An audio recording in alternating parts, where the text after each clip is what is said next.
Welcome, everybody. My name is Megan Strout, and I am the CEO of Tag Advisors. And today we have so many wonderful people here. I cannot wait to have them introduce themselves in just a moment. But before begin, while we're having everybody enter the room, if you're joining us for the first time, I want to go over a few quick housekeeping items. The first being that I cannot see or hear you, nor can any of the panelists who are here today. So please go ahead and introduce yourselves in our chat function. And if you have any additional questions throughout this webinar, you can put them in the Q&A feature. And then I'm going to go ahead and launch a poll right now. And if you can fill out that poll, it'll give our panelists a little bit more information about who's joining us in the room so we can tailor our conversation to you. So as I launch that, feel free to fill it out. And then I'm so excited to introduce the first of our amazing people, which some of you may have met back in November. Her name is Kelly Kovacs. She is the founder of EA Mafia and the new to launch EA Rise, which we're going to share a little bit more about at the end of the session as well. And Kelly's really the brainchild between this session today, because she asked me and Tony on this call to lead a session for EA Mafia back in December. And we went down this AI rabbit hole, and both Amy and Cortney, who work for Coda and Zapier, who have these amazing AI products and integrations, had so much awesome content to share that we wanted it to bring it to our larger community. So Kelly, thank you so much for joining us today. Thank you for having me over again. I appreciate it. You are I so think that I think what's really neat actually about Mafia and soon to be Rise is that this is like stuff that people are really integrating into their daily work life. And as I get to know what Mafia members are working on and the stuff that they're trying to solve for at their companies, and also between Mafia members, these topics come up. And so it's such a great time to be talking about this and to the two experts, and then also Tony, who's an incredible AI expert. So I'm excited to dive into this topic. Amazing. Thank you so much, Kelly. Why don't we just do a couple of few intros? So why don't we start with you, Tony? Can you share a little bit more about yourself and your expertise in this space? Sure. Hi, everyone. My name is Tony. I previously worked at Google for 5 years, helping companies adopt cloud technologies. For this talk in particular, I think the most relevant experience is I've spent my entire life adopting new technology. And I've been a participant in every new tech cycle since the advent of the internet. And so I've learned a lot about kind of the recurring themes of how technologies emerge and how to best take advantage of it. Amazing. Thanks, Tony. Cortney, what about you? Share a little bit more about yourself. Hey y'all, I'm Courtney. I'm an executive business partner at Zapier. I've been here for a little bit over 3 years and hope to be doing it for much longer because it's really a strategic partnership with our CEO, Wade. My earlier career was in comms and marketing, which definitely helped me in my role today, but I pivoted to an EA role back in the pandemic and never looked back. Amazing. And last but certainly not least, Amy, tell us a little bit about yourself. Hi, everyone. I'm Amy, and I live and work actually outside of DC in Silver Spring, Maryland. I think I saw at least one other DC person hang out in the chat. And I am the EA to the CEO at Coda. So I also did a pivot a couple of years ago. My previous work was in project management and tool building. And the thing I kind of carried over from that experience was just getting things done, finding flexibility, kind of no matter what system you're presented with, but really enjoying like the EA problem solving aspect. So like Courtney, I hope to keep doing this for much longer. Amazing. Well, why don't we go ahead and kick off and start with you, Tony, which is really just talking about AI on a macro level. And what did you see as far as AI in 2023? And what are you projecting or seeing in 2024 in regards to cycles, trends, things that this community should be aware of?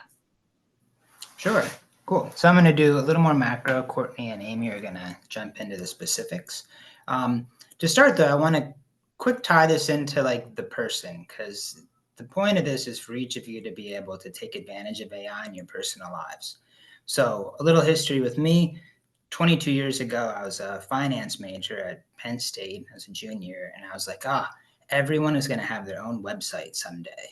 which seemed weird at the time. And so I'm like, oh, I'm going to learn HTML. And I started a little web design company. Then 4 years later, I'm like, oh, the internet's going to be able to host software for people, cloud computing. And so I ditched my Windows machine and I got into web applications, and that got me a job at Google. 2014, it's like, oh, the internet is going to have its own currency. So that got me involved in Bitcoin and cryptography, which had some financial advantages and data security. And then fast forward to AI, early 2022, it's like, this is one of the biggest tech cycles I've ever seen. So I was working at startups and I was like, I got to pivot and go all in on AI. What was different this time is instead of me learning the computer's language, the computer learned my language. And all of a sudden it spoke English to me, which was different than before. And so really quick macro level, this is the framework I use to evaluate any new technology, whether it's financial or for my personal use. And that's this idea of a cycle. And so the first stage is always the expansion cycle, the first expansion. And in that stage, if you look like mobile apps, you needed a mobile app for everything. Your dog needed a mobile app. There was 100 mobile apps for your alarm clock, or NFTs. There was CryptoKitties, CryptoPunks, Bored Apes. And by the end of the year, there was 100 different NFTs for apes and monkeys, right? Now, okay, first expansion. It's mania. Everyone needs it, and there's a million options. You want to know if you're in that stage, because after that stage is the first contraction. And in the first contraction, the tide comes out. And a lot of those NFTs, which are now worth nothing, or a lot of those apps, which will never be used again, don't continue. And companies like FTX, which in the first expansion stage were on stadiums, first contraction stage, the founders in jail. And so you want to know during a tech cycle, are we in the first expansion, the first contraction, or starting the second expansion? And I think that's the best place to invest, because you're like, hey, this company or technology has already survived and they're for real. And so that's an important framework, I think, to realize. What's different and what's interesting is every new cycle is moving faster than the previous one. And so as technology progresses, it goes through the same expansion and contraction cycles, but it happens more quickly. And I want to show you, it's a picture's worth 1,000 words. Let me see if I can share a screen here. All right, can you all see, it should be a picture of Midjourney here. And in the top left, you're going to see V1 of Midjourney. And Midjourney, if you don't know, you give it a text prompt and it creates an image. And so this series of images, it's the exact same prompt. So March 2022 is not even recognizable. And then from April to the July, November, it's like, wow, that looks like a person. And by December of 23, it's photorealistic. I'll show you another one here. This is the same prompt that a guy with his lion. And it starts off like that doesn't even make sense. It's terrifying. The lion eating him. The lion is still pretty weird looking. The fourth one here, it's like, okay, that kind of looks cartoony. The fifth one, that's pretty solid. And the sixth one, let's see if I could zoom in. The sixth one looks just, oops, that's a little too much zoom. The sixth one is like just as real as a photo, right? That's from March of 2022 to December of 2023. And here's an example of Yoda. Yoda looked unrecognizable. Less than 2 years later, Yoda is the quality of a Disney or a Pixar artist, right? And so the speed that this is happening has never happened before in technology. And I think that's worth noting and how you're going to have to participate in this tech cycle. So 2024, to your question, I think 2024 is going to be the year of multimodal AI, and multimodal means like multisensory. So I said before, the AI learned our language. And so in 2024, it's not just going to know our language, but it's going to know how to use our senses. So it's going to be able to see and hear and speak and create images and create videos. And it's going to go through that first expansion stage where there's going to be a million of these apps. So an example would be you could take a photo if your child has a rash on their arm, and the AI is going to go, oh, that's a staph infection. Could be an example. Or you take a picture of something that's broken. I fixed my dryer the other day that was broken, and I took a picture of it, and the AI and I went back and forth on how to fix my dryer. And so it's going to be able to have senses like a human and see and hear like we can. And I think that's going to open up so many new apps in 2024, and I think that's going to be the big theme. 2025, I'd say robotics and sensation. So if anyone's familiar with the show The Jetsons, it's like in the 60s, and there was this Rosie the robot, right? And so like, why don't we have Rosie the robot cleaning our house like that was promised to us in the 60s? And we could build Rosie for like 2 decades now, but we don't have Rosie because we never had a mind for Rosie. And now we do. And we have a general intelligence. It's as smart as, the average person. And now we could take that and put it into Rosie. And so in 2025, you're going to have robots that are going to be able to fold your laundry or do your tasks for you. It's just something that we've been promised, sci-fi for a long time. And the other one I would think in 2025 is sensory augmentation. So about a decade ago, Google had their Google Glass. I was there at the time, and it absolutely flopped. And the reason it flopped is because we were still having to like swipe on the side and like do inputs and do voice to text. 2025, I put on my pair of glasses with AI, and I walked down the hall, and it's like, that person's name is Jan. Her birthday was yesterday. That's Sally. She got promoted 2 days ago.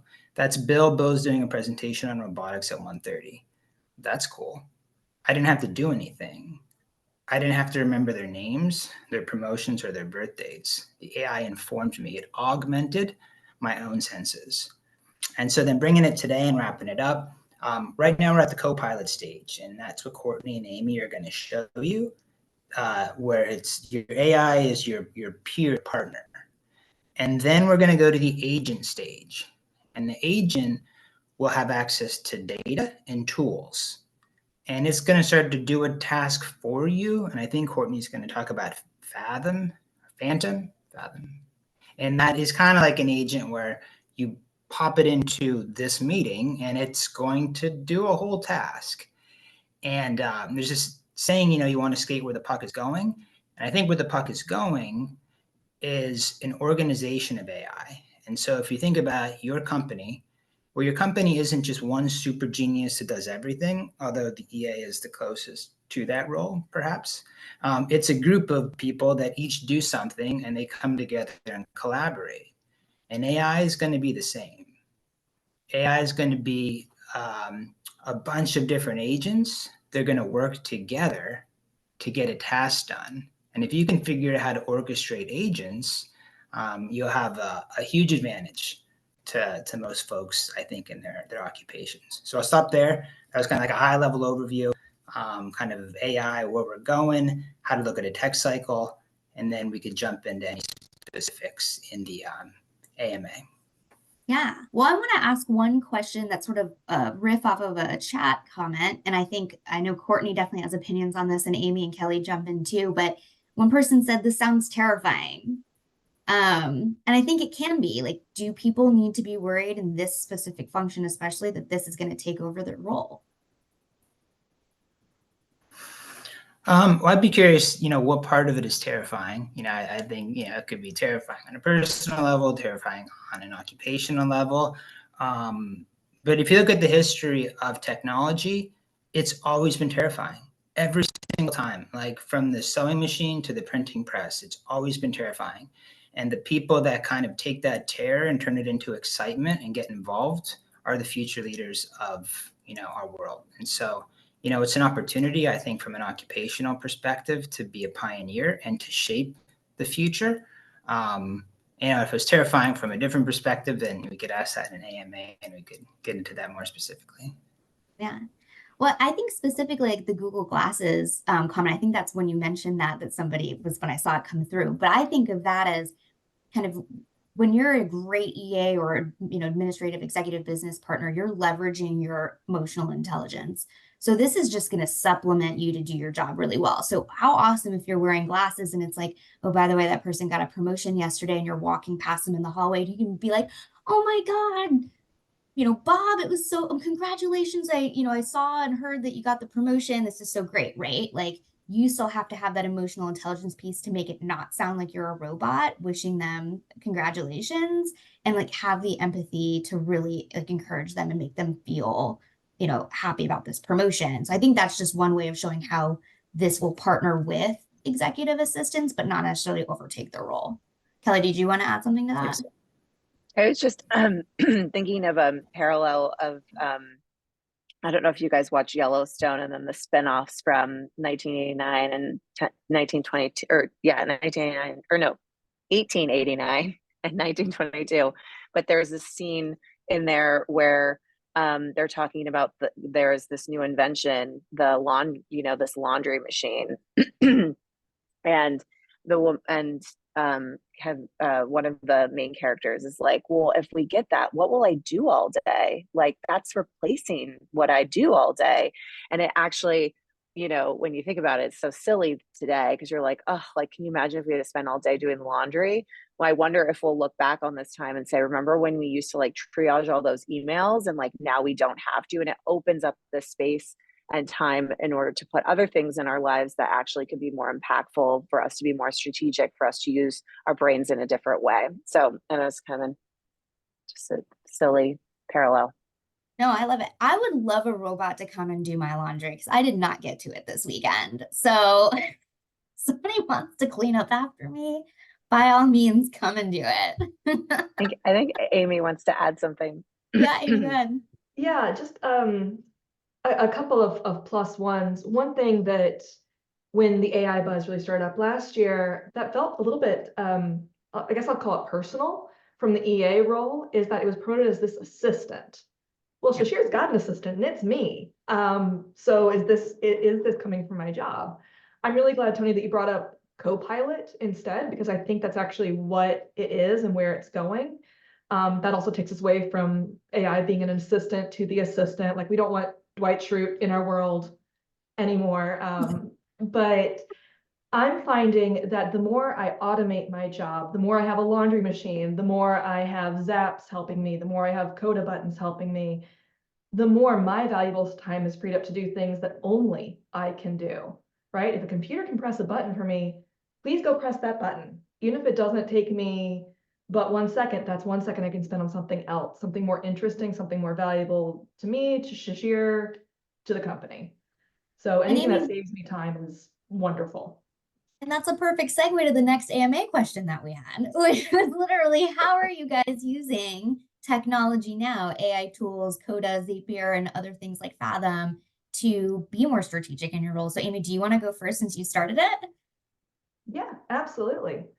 I'll take folks through. I love that we had that poll at the beginning, so I got a sense for who is using Coda, and it looks like nobody. So this is very exciting for me.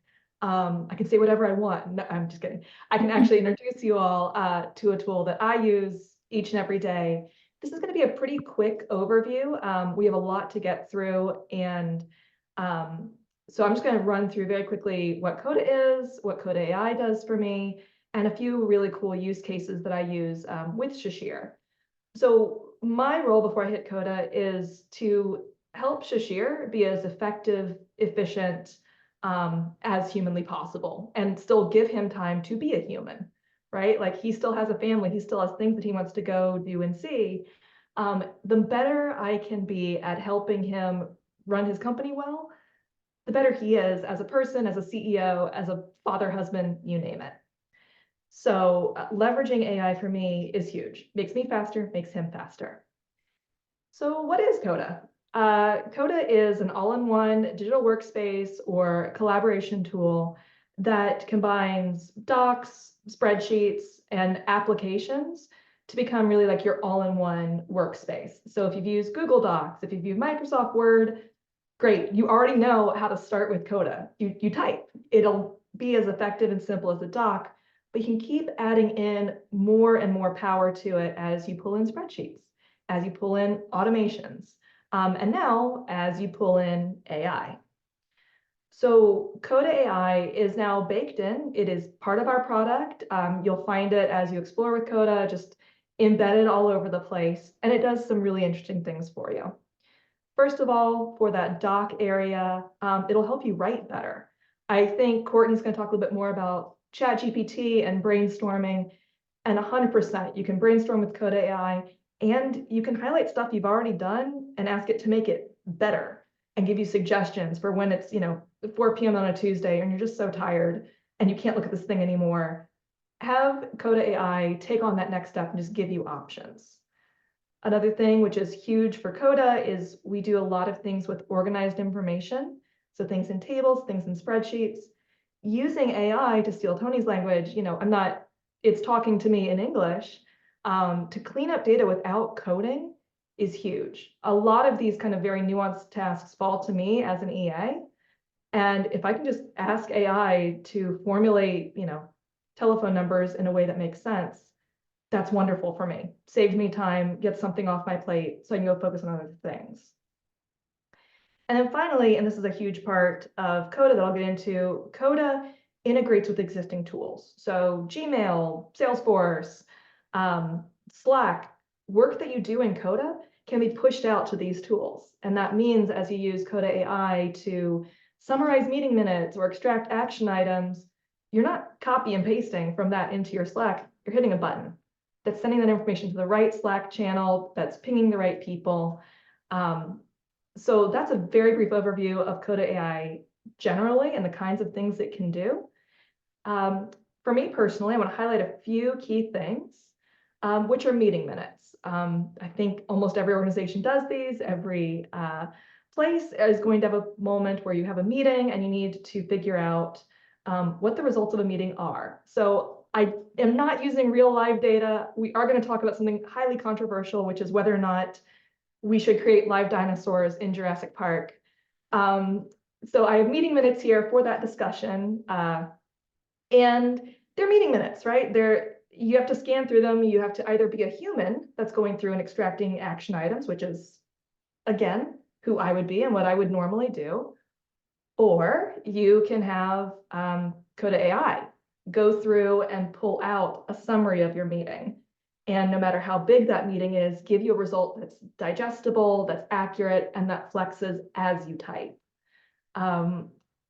It seems so simple for just like one meeting minute, like, okay, so you've saved yourself 3 minutes. Well, what if it's a meeting that happens weekly? What if it's a meeting that happens daily? Having this ongoing record of even just, let's say a paragraph's too long, one sentence, what happened in this meeting? Hugely helpful, and it scales with your meetings. So even if you save 1 second one day, that's going to accumulate over time. Same thing with structured data. We do a lot of things over in Coda called Dories and Pulses, where people respond to ideas in a table. It really helps elevate our introverts. I'm one of them. So it's not just the loudest voice in the room that gets heard. Same deal. We've got this table full of sentiments, including mine now, because I'm all for it. Let's get more dinosaurs in the world. AI pulled out the actual sentiment stars for how in favor of the idea these people are from their written reaction. And then again, we're using a little summary at top to say what decision came out. It's unclear. So here's how we'll make the right one. So that's like the meeting minutes, summarizing, really leveraging like the language learning aspects of AI to make it easier to tell what's happening in a given meeting. I can also use AI the other way, which is instead of just reading text to generate text. I'm not going to do this live. I want to run through it very quickly. But Shashir often likes to say thank you to people. And again, that's very quick. That's very, one-off. What if you have a whole team that just did a huge release and he wants to do something personal for every one of those people? That takes a long time. And normally I would ghostwrite those for him and I would send it to him to review and add, special personalization. And I still do that. Like, that's still great. But if we can save me a little extra time, and let's see, Kelly, you're in operations, organizing a webinar. AI is going to start taking all that information and writing a thank you note. So again, it scales as we go, as more and more people are a part of it. And it'll give us such like a little wonderful personal note. It's a little bit more advanced than just, fill in blank here. Thanks, Shashir. And then by pushing this button, I can send it to Slack. One final thing, again, running through very quickly. As I mentioned, Coda integrates with other tools that you already use. Gmail is a huge one for me as I'm managing his inbox and his calendar. So one thing that we do in Coda is we'll synchronize inboxes so that I can triage a little bit outside of the actual Gmail system. I can add priorities to things. I can add a little checkbox to say whether or not I've dealt with this email or responded, which is fine, which is great.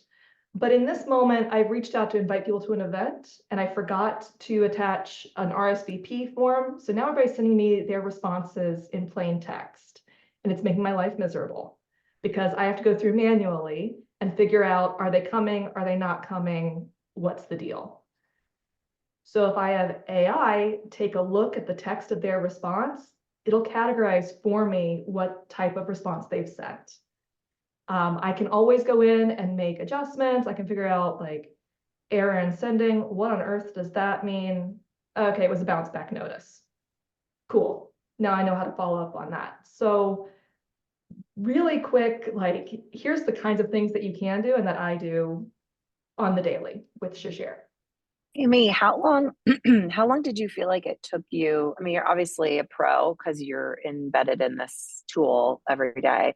When someone was just starting out, if they really wanted to kickstart this, how long do you think it would take them to kind of get up and running with like even as simple as like meeting notes and having AI summarize? Like how long would that take to figure out, you feel like? Meeting notes is a great example. So for meeting notes, you start typing, right? The more features you add in, the more you want to put in like sentiments. We've got templates that get pulled in really easily. Coda puts out a lot of templates for these things. So you don't even have to make your own like meeting notes table. You can just go find one in our gallery.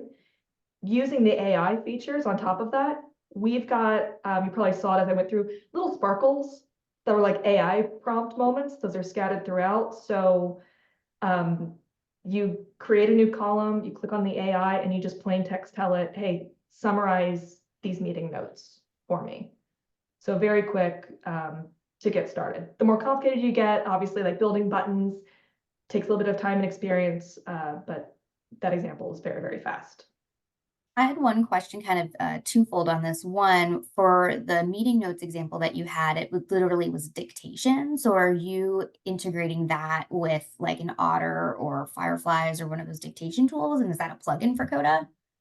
So I have not used those tools. I think maybe Courtney has used those kinds of translation tools a little bit more. I have started to play around with seeing how I can pull in, we use Zoom day in and day out, and Zoom is starting to do some things with transcripts. My biggest issue so far is turnaround time. Sometimes it is still easier for me to type notes manually and then have AI do their thing because some of these other systems take a minute to process and I sometimes want to get them out a bit earlier. I think they're going much faster now though, so planning on revisiting that. Yeah, so you're using the Zoom transcript and then copying and pasting and then having Coda. Yeah. If I have the time to do that, yes. And if not, I'll just take notes manually and then ask AI to summarize for me. Cool. And then one person said, is it safe in terms of data protection for doing all the different things you're doing for Coda? So maybe you can talk to that for a moment. Absolutely. Data protection is a huge thing, especially when it comes to AI. There's a lot of fear around like how is my data being used? I work with sensitive data, right? Personal identifying information sometimes. I need to make sure that whatever system I'm in, I trust. So for Coda, we've got enterprise licenses. And when you use Coda AI with an enterprise license, it won't be used for training AI purposes. And likewise, we're committed to not using them like in any kind of sketchy way. Sorry, there's like a more technical way to say it. And And there's more information. We've got like a whole write-up on our AI page and our security page. I'm happy to grab those links and post them in because that's absolutely an understandable concern. But I feel very secure about this. And then from your perspective, since you worked in project management before joining Coda and some other roles, now that you're this Coda whiz, has Coda replaced any other tools completely for you? Oh my gosh. We have not gotten into it, and I don't want this to become like it's an AI talk, not Coda talk, but Yeah. I was an Excel expert previously. And I love Excel. Like I still do, no shade to Excel, but it has replaced Excel for me. The kinds of things I was doing, like I don't have to worry about like VLOOKUP only needing like the thing on like the left-hand most column anymore. I'm able to do more of the kind of coordination work using Coda spreadsheets than I could do previously, whether it was Excel or Google Sheets or anything similar. It's replaced that for me. Yeah, 100%. And to Kelly's question and point and what you just said, am not an Excel expert, and I just learned how to use Coda a month ago. And I don't know, Kelly, what do you think? You and I are sharing docs constantly. I think I'm doing a pretty good job, and it's all self-taught. You're doing better than I am doing, and I invited you into Coda. So it is super user friendly, and like all the prompts, and there, like you said, there's so many templates, and all you have to do is like / what type of template you're looking for, and it has a template for almost everything. So it really is such a cool tool. I love it. So thanks so much for sharing that, Amy. Actually, just a quick story on that. Like I have this whole offsite tomorrow for our venture firm, and I used Coda just to quickly create a template instead of doing it in Google Slides. And it was so much easier for me to do it in Coda. And then I just like screenshot it and put it in my offsite. It's just a really easy tool to use. Yeah. Yeah, Like I it's needed very to make a intuitive. diagram to give me the percentages of time spent. And it was just like, boom, done. So helpful. So incredible. It's like the magic tool. I love it. Yay. So let's switch over to you now and Zapier, because same question to you. Like, tell me about how you use AI now in your current workflow, and a little bit more about Zapier and that product. Yeah, so kind of going off what Tony said at the beginning, I use Zapier, AI, Coda. These are kind of like my co-pilots, I would say, in my job. So, one of our values at Zapier is build a robot, and it's a good daily reminder to be essentially like working yourself out of repetitive tasks. So whether that be through automation or simplification or through AI, let's spend time to do what humans do best by figuring out what we can work ourselves out of for this role. So I think I'll dive into a couple of examples. Of course, it's hard to touch on everything in this webinar, but a few things that I use Zapier for day to day that scratch the surface. Let me share my screen. So one thing that's awesome with Zapier is that last year we launched the ability to build a Zap in plain English. And not to get too deep into what Zapier does, but essentially you build Zaps with any app that you're using on the web right now. So we connect 6,000 apps, including Coda, Gmail, your most popular ones, to automate tasks. And so this feature that's now in the dashboard allows you to build a Zap in plain English. So you can see what I want to automate today is whenever I save a message in Slack, summarize it into an actionable task with ChatGPT, and then add it to my to-do list in Coda. And this is actually a Zap that I have set up running right now for my exec, for our CEO. So you can use natural language to describe what you want to automate on a recurring basis, and we'll draft that up so you can, customize it to your heart's content. So we don't use email internally, and my exec gets a ton of Slack messages throughout the day, but can't respond to them in the moment given his busy schedule. So I make sure that this Zap is set up to help manage his to-do list. And so we know that a message is never going to go unmissed. And I always had this set up without this ChatGPT step, but since we started integrating with a lot of the most popular AI tools last year, you kind of add this step in and it makes this Zap so much more powerful, because I used to go in and have to rewrite and really make this task actionable for the exec instead of him having to read the whole message. And that's one thing that I use ChatGPT for on a regular basis is I get tagged in a lot of Slack threads, and there might be like 50 messages in the thread. I copy and paste the entire thing into ChatGPT and say, summarize this thread and what this person is asking me to do with it. Because oftentimes I get tagged in and there's just so much context to try to catch up on. And so you can do this outside of it, but the automating part is great because you can set it and forget it. And these things work in the background for you on an ongoing basis. And then one other thing I want to touch on that Amy didn't touch on, I do use Coda AI for a lot of the same examples that Amy used, including the drafting, like messages of recognition in particular. But to go even farther, we have this product called chatbots in Zapier. So this is a custom version of ChatGPT. So you can build your own chain chatbot with no coding required and have it do something for you. So this is an example one of my coworkers created for all of Zapier to use, which is a corporate jargon translator. And you can also load this with like company specific terms that you may use. Like we use Zapier, for example, to describe the name of what an employee that works for Zapier. So this is a fun example of a chatbot, which basically you build and you tell it how to act and you give it any knowledge base of information like terms, and it will translate those for you into a conversation.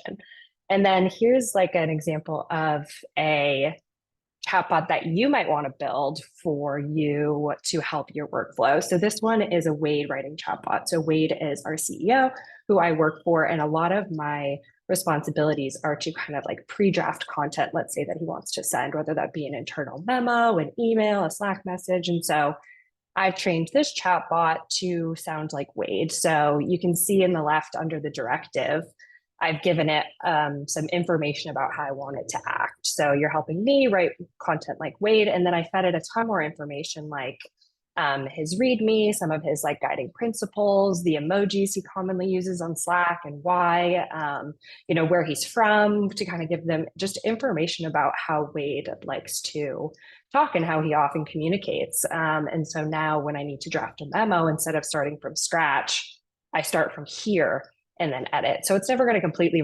replace my step in here, but what it does is help me get started and personalizes this first draft for me a bit so I can then go in and tweak things before Wade has to review. So I use it a lot for content and comms drafting, just for a couple of examples.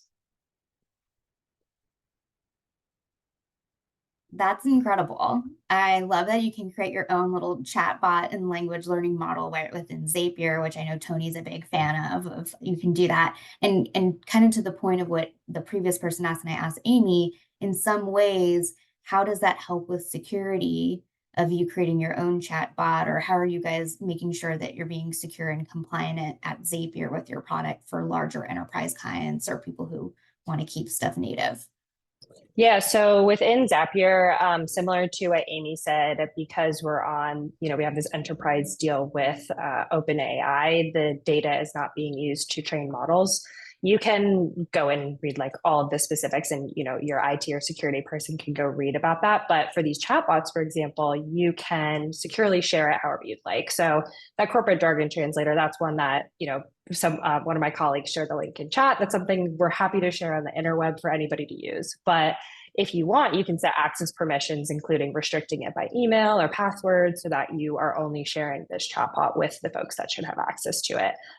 So you can also like customize these for the look and feel of your brand and embed it on a website if you want to take that one step further. Like say it can feed it your help documents for your company and then put this chatbot in your website so it can answer help questions for you and try to not have as many support tickets coming through that a human has to answer. So these chatbots, they definitely span the whole breadth, but depending on your use case, you can customize those access permissions. Amazing. So kind of next question then, because we talked both about Coda and Zapier and your products, but what are some other AI tools that you're geeking out on right now and that you really love to use as part of your workflow? Yeah, Fathom is one that I know folks have mentioned a couple of times. So this is one that's freed up capacity for our whole team of EAs. So Fathom is essentially an AI meeting assistant that I have join all of my meetings. And in my role, I join almost all of our CEOs meetings. So it's really me, our CEO, and this kind of AI Fathom riding along. So one of the pain points of Zoom is it takes so long for those videos to process. It's like an hour later, I'll get the recording and transcript. Fathom is instant. So I can go in there and rapidly create meeting summaries, identify action items, and refer back to specific things in the transcript right as that meeting ends. You can set up some automations here where it automatically sends those summaries to Slack. I still like human in the loop. I think with our roles, especially I'm not comfortable with like fully automating certain things. So I don't have them automatically get sent to a Slack channel, but right after the meeting, I can go in and pull out all of those action items, all of those clips, and then send the meeting summary in Slack after I do a quick glance and maybe update a few things in it.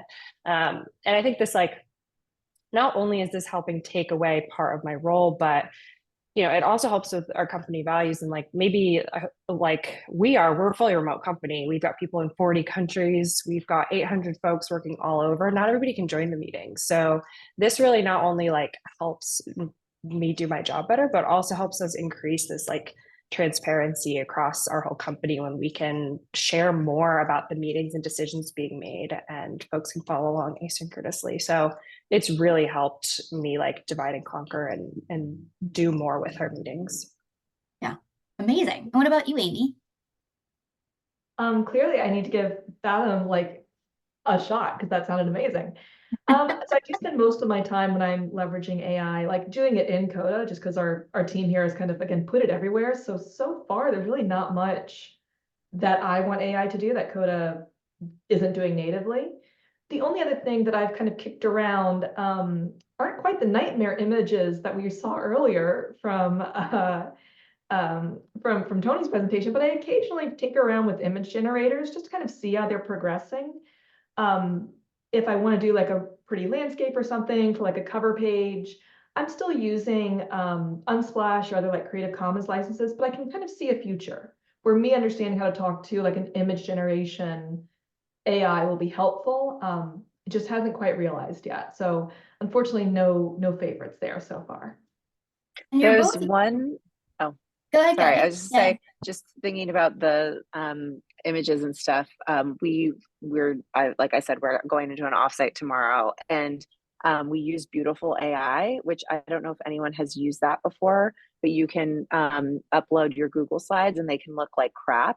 And they just turned it into the most beautiful, really well organized slide presentation. I was so impressed. And I think we made the mistake of actually sending that out and doing it too early because it is a little harder to collaborate. People love their platforms and Google Slides is so much easier to just edit and whatever. So I could see it being something you could use for a board deck or for any presentation. And then you send it through the machine at the end to beautify it, which is really kind of a cool tool. Yeah. Sorry. And one question or sort of comment to one of the people in the chat who said that they're getting resistance from their teams about the cost of these different AI tools, but there are free versions of a lot of these tools to try it out. And Amy and Courtney, I think you both use ChatGPT. I know I use ChatGPT a lot.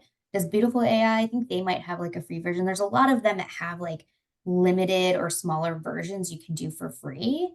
And then if you want to go enterprise, and that's really, I think, where you get the most value from data security is with enterprise accounts.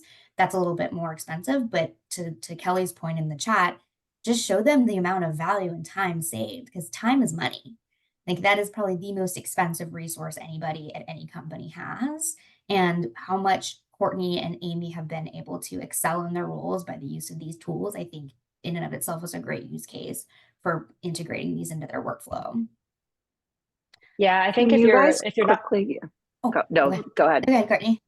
No, I was going to say, if your company isn't adopting these products, I would still encourage you to play around with them personally. There are things for ChatGPT, for example, before we had an enterprise account, I was still using it for things that weren't, confidential company information. So you can plan a whole offsite without entering any, company information in there, get ideas for team activities, build presentations, etc. But when you do have the enterprise version of ChatGPT, it definitely can just accelerate what you can do with it. So I use it to draft performance reviews, create briefings for managers on like confidential comms that were about to come out. I use it to to analyze our engagement survey, to gather sentiment analysis of what people are saying about our executive team and the decisions we're making. I use it to brainstorm all the time. I'm just like, hey, I need to talk to my exec about XYZ. Like I use it as a thought partner to almost coach me for discussions as well. So I think if you're able to advocate for that enterprise account with these tools, you can start giving it that confidential company information, which will unlock you to just use the tools way more powerfully. Can you two walk through the cost structure for each pricing structure? Actually, Or your tools for your tools? Just like what is the basic? Do you remember? I know you're not like a salesperson, but like just so people have an idea, because I feel like they're not that expensive. No, I mean Fathom is $20 a user a month, maybe, and it saves me hours every day. So again, like cost analysis of how much your time costs versus putting into that tool, it's definitely worth it. So I think that's for Fathom. I'm not sure about ChatGPT. We have a large account, so I'm not sure. No, for Zapier, how much is your? Oh, for Zapier, you can use. We have a free plan. Sorry, we have a free plan. You can use Zapier for free forever, so you can have unlimited zaps. It limits you, so you can't do multi-step zaps. So, like I had the zap with the 3 steps, so the trigger and then 2 actions, like summarize it with ChatGPT, add it to the to-do list. You can't do that with a free account. So you have to upgrade to at least the next level to be able to have those multi-step zaps. But it depends on how you want to use Zapier. There's something for everybody. We have mostly small businesses, so. Yeah, and for Coda as well, if you're just getting started, you just want to play with it, we do have a free plan, and we do have you can try out some of the AI features in that free plan. And then we kind of charge based on team size, what kind of access to packs that you want to have. I just added, oh, thank you so much. Yes, I just added our pricing page in, so you can get a better sense of how things scale up. One thing that's a little bit unique about how Coda charges is we have makers, and think of them as the people that like own docs, are the ones like most building, like all those cool things.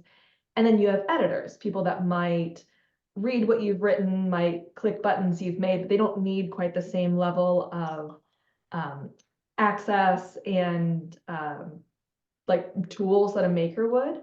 So we actually charge like per maker. Editors are free. So it's a kind of really nice way to make sure that like your power users are getting access to what they need, but they can still collaborate with the team. And not everybody's going to want to build a lot of things, but they can still interact. So as you explore the pricing plans, that's what those 2 makers and editors represent. Amazing. So kind of last question as we go into that last part of this is around what happens if you are just getting resistance and there's a no AI policy at your company, or people are afraid of it, or again, to the point of the information, like how do you guys like navigate that? And I don't know if you've had to deal with that even at your own companies, Zapier and Coda. Can I tack onto that a little bit? I feel like Tony has had to deal with this at Google when you were dealing with onboarding, these large clients and talk them through new technology. It was like that was your business, basically. I'd love to hear how Tony navigated that, especially with you're dealing with like CEOs or people who are owning their businesses. Any tips there, Tony? Yeah, so it's really the same story as with cloud computing. When I was talking with people in cloud computing, I'll never move my stuff to the cloud. Google's reading my emails, and this isn't worth it. And now it's the same story again. And there's a process. I think with data, you do want to understand it's just PHI. Like, are you legally responsible to adhere to standards? And that's very different. So, perhaps OpenAI isn't going to use your data, but you have to know, like, am I legally responsible? So you have to figure out, like, what is the reason that there's a no AI policy? And you have to understand that we're going to get there anyways. Like, all the companies that said they weren't going to use the cloud now use the cloud. Any company that says they're not going to use AI will use AI. And in my experience, So I've deployed to hundreds of companies, and my secret is to befriend an executive assistant and to empower them to deploy the software. That's the truth. I never shared it, but like the EA is the most powerful person in a company, right? Because they're most connected. They are probably most respected because they do a lot of work, right? And they could put you on anyone's schedule, right? So like they're the person that can get a new initiative launched. They have all the access and they have all the knowledge. So in my opinion, like the folks on the call today are best positioned to actually move this forward. So if I'm an EA and I'm like, we have no AI policy, it's like, okay, well, you have the emotional intelligence and the knowledge to dig into why. Why is there no AI policy? And then you can help start that process of finding the team of people that are super interested, the power user. Step one, EA. Step two, find the power users in the company that are already using it, the Courtneys and the Amys, and empower them to do such a kick-ass job at what they're doing that their peers are like, well, why are they, saving time? Or like, why are they getting special projects? Like that'll spread. And so I would say, figure out what is the resistance and take this as an opportunity to expand your role in the company because you're all very uniquely situated, I think, for a new technology launch. Great. Thanks. That was great, Tony. Anything else you'd want to add to that, Courtney or Amy? So what do you do when Tony approaches you then and you're the EA?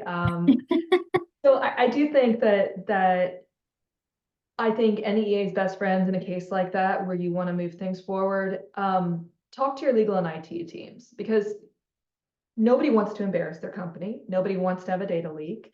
They're going to be the ones best positions to help you know where the boundaries actually are. Because a blanket no AI policy, that's almost impossible to enforce, right? If Gmail's baking it in and guessing at what I want to say next, that's not exactly within compliance, but we're also not going to drop Gmail.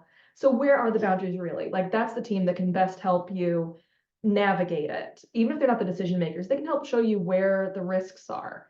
I'm a highly risk adverse person. And so the more I know about those things, the more comfortable I am with advocating for something specific. The only other thing I think I'd add on, Courtney already touched on this a bit, is that, if it's free, you're the product. So just be very careful as you explore AI. If you're doing a free service, maybe don't use company data, maybe talk about dinosaurs, maybe plan an offsite that doesn't use company data, but you do get more and more protections as it gets paid. So as you explore those paid services, you can then take that to the legal team, the IT team, and say, we can do all this cool stuff, and they will give us these protections, and it costs X dollars a month or whatever the pricing structure is. So that's what I would do if a Tony came to me and wanted to help roll out AI. Yeah. So another good thing is you don't have to pay for all the licenses, right? It's pretty easy to convince someone like, hey, give me $60 a month to do this little pilot. And you're going to show like the value that you can produce with that $60 for those 3 Coda licenses is so great that they're going to want to expand it. And then again, hopefully you're part of that expansion, and you get to lead a team to do something cool.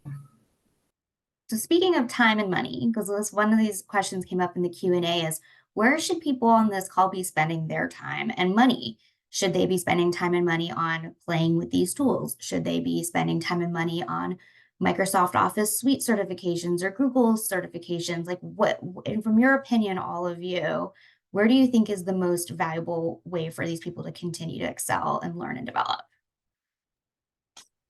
Hands-on learning has always been the most effective for me. And then finding a community like EA Mafia where you're learning from the experts. Like Amy came in actually to just do a course for our EA team once.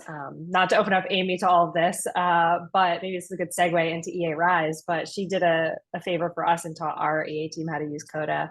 So that's stuff I find super valuable because learning from someone in your role is always the best. What about you, Amy?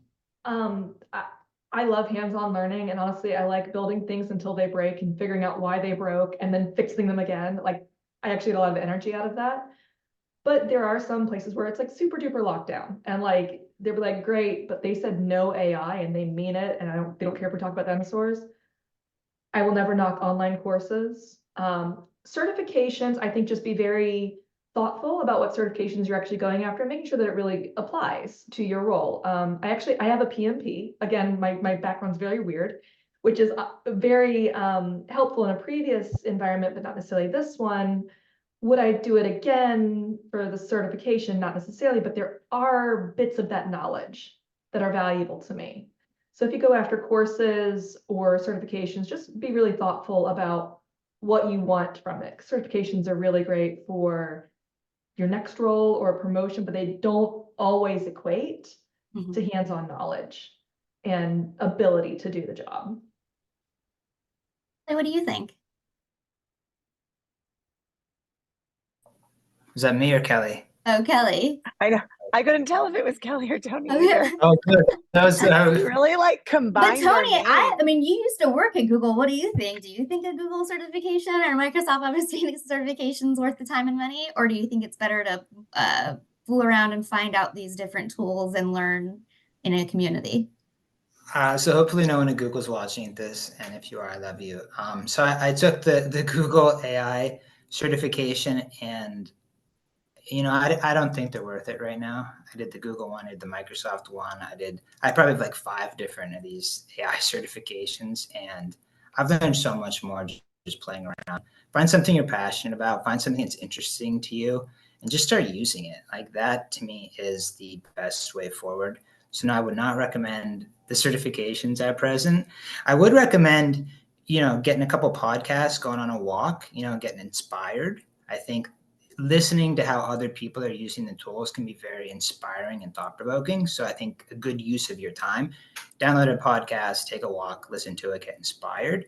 And then final point on the no AI piece, well, no one can stop you from being a spreadsheet expert anymore. You are a spreadsheet genius. Every single person on this call is a spreadsheet genius, because all you have to do is go and ask ChatGPT, how do I create a VLOOKUP with these cells and this information? And it's going to give you an equation.